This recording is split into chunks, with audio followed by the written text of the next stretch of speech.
that you like, share, comment, and subscribe. Welcome, everyone. This is DFG, the man with the golden voice, the lady's choice, and of course, smooth as a Rolls Royce. I'm coming to you live from the 571 where I'm having fun and I'm getting things done. And tonight we're going to have an open forum because been kind of in and out under the weather, whatever you want to call it, ain't just been a great day. But before I start, I'd be remiss if I'm not going to introduce you to my sis. Say what's going on, Miss Apple, because you're sweet as Snapple. Good evening, everyone. I'm glad to be here, and I hope we have a good show like we usually do.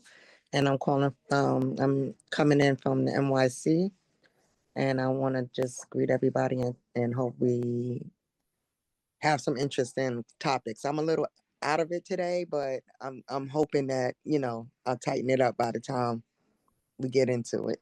The show must go on. The show must go on. I know how you feel. And today we got our main man from Augusta, Georgia, by way of Louisiana, Big Al. What's going on, Big Al? Oh yeah, down in James Brown hometown, but just disgusted as I hear all the craziness that Orange Man is unleashing with all the cuts and pauses and everything else. So that's gotten me riled up tonight, but I'm gonna calm my rage. Well, hey, we don't want you to calm your rage. We want you to speak your mind. If you want to speak your mind, let's start now. What's on your mind, Big Al? Well, just the blatancy in which he's and how bold he is with these initiatives that are deliberately designed to hurt people of color. And I listened to that news conference with his White House spokeslady, and she's about as dumb as a box of rock, but very Oh, arrogant as you, well. Big Al, hold up, Big Al. I can't let you do that. I can't let you disrespect a box of rocks like that. Yeah, but but the other thing that I have done is it does us no good to sit back and complain unless we take some action. So what I have done today is I've effectively joined the NAACP, the Columbia County branch, and I'm rolling up my sleeve to get busy and do everything I can to help turn the tide. So that's what I'm doing. I'm putting my rage into action so that I can do something positive. That's what's going on, Big Al. That is definitely what's going on. Also have my lovely cousin Nicole calling us all the way from Arizona. So by the time I get to Arizona, what you gonna be doing, Miss Nicole? What am I up to? So Yes, ma'am. actually, a lot of the stuff, I don't know, a lot of things that you weren't aware that I actually was doing in Arizona. I was working with the ACLU for several years on their Smart Justice Initiative. And through that, I was able to connect with a woman that has an organization out here. We've been friends for the past, I'd say, 3 or 4 years. So I do supportive work, restorative justice out here. Saturday, I actually went to an event where there was a group of individuals that were directly impacted through a grant program called the Hustle House.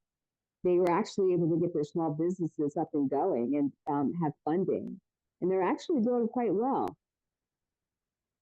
That's So that's I, what that's yeah, it's positive work. And so because I do some consulting and stuff like that, I was actually able to reach out to one of the organizations. They have they're vegans, so they started a vegan catering company.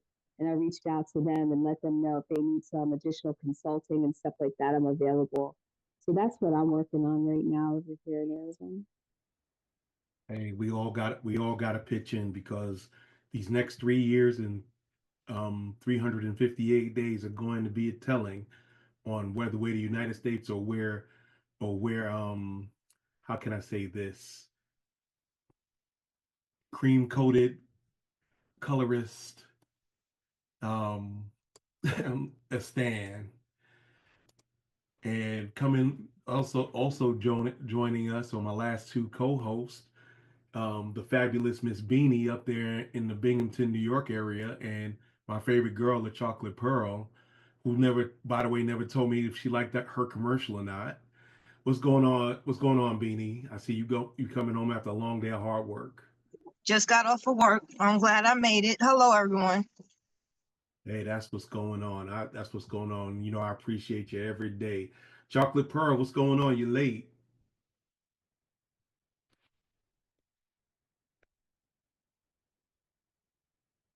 Yeah. Your mic is not on. We can see you.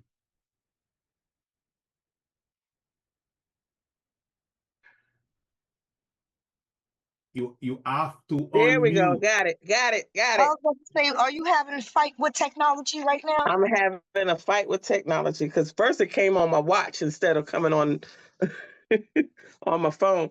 Hey, y'all. I just got back from sewing class. Y'all know I done started up my new semester, so I'm going to be a tad bit late when I get here. But I'm here in Duval, making it happen, Captain. That's what's going on. You know, we're just, it's an open subject, but as you can see, I don't know if you can see on the screen, I'm gonna play this little clip that I got off of TikTok. Yes, I'm glad TikTok is back. I don't know about y'all, but I like TikTok. And this goes to talk about the economic impacts to the United States if the president continues with his tariffs.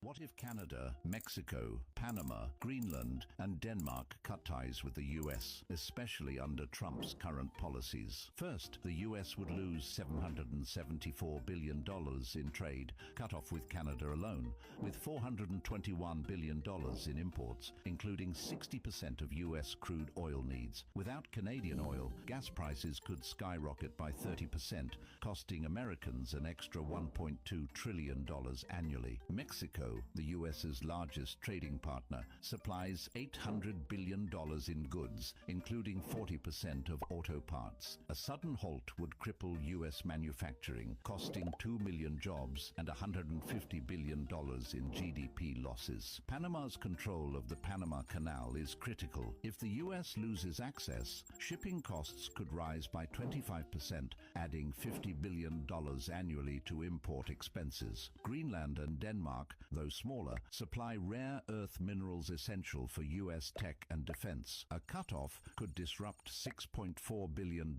in trade. In short, the US would face economic chaos, job losses, and skyrocketing costs, proving how interconnected our world truly is.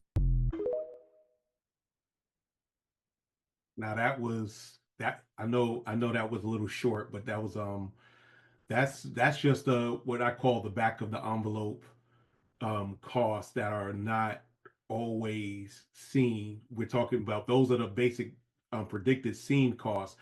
We're not going to talk about the predicted unseen costs of those type of deals that's going around. When you pick a fight with your two biggest trade partners, you're going to hurt. Looking at that video, what do you think, Apple?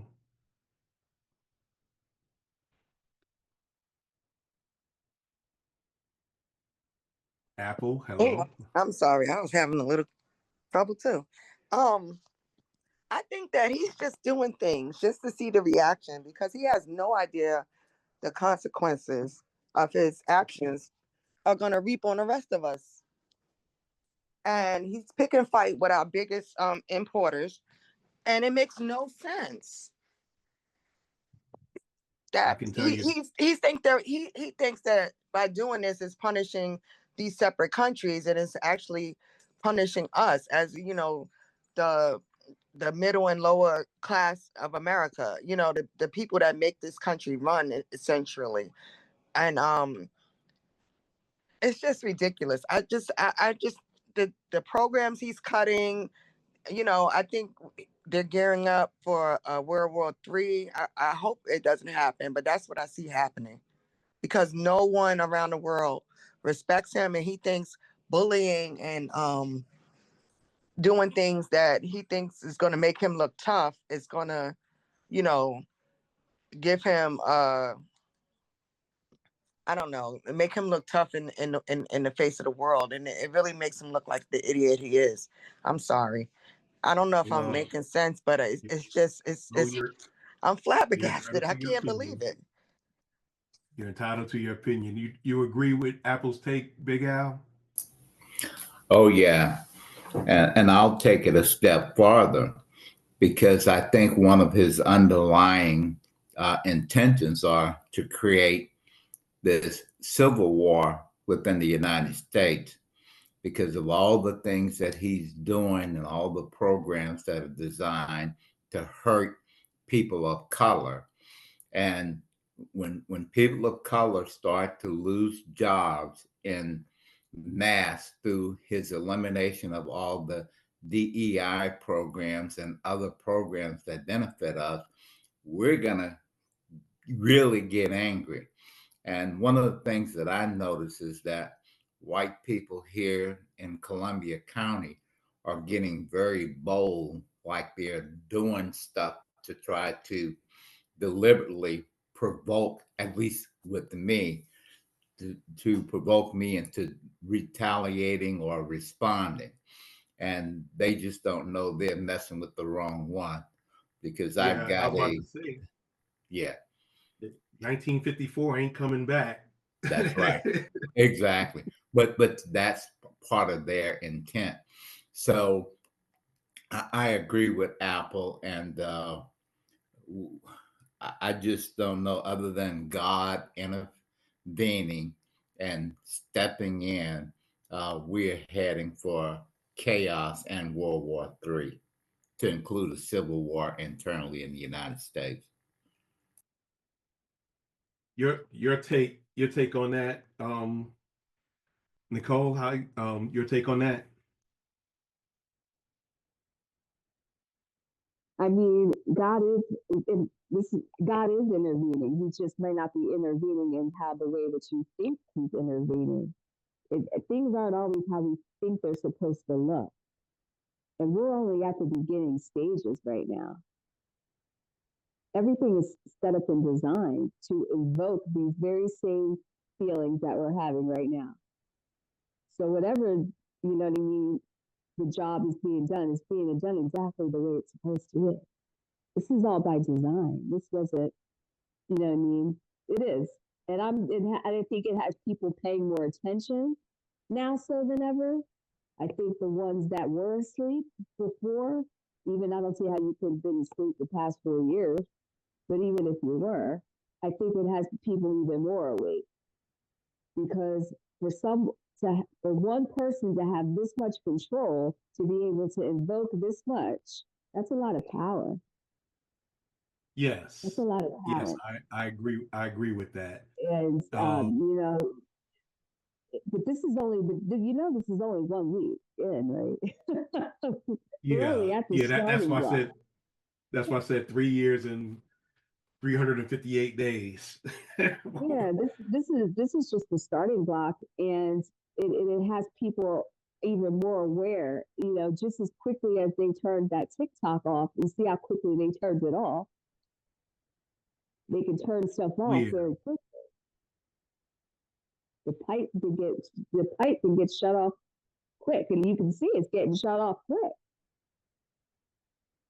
So, if anything, I continue to pray more so than ever, because people are being affected that maybe they didn't think they would be affected, and it all trickles down. Definitely, because nothing says FAFO than what's happening these days. Definitely. But make sure I stay on top of what's going on with Nicole. Yeah, and this is what I look at it as. We as melanated folks, Black folks, whatever you foundational Black Americans, whatever you want to call us, we knew what was going to happen if he got back in office.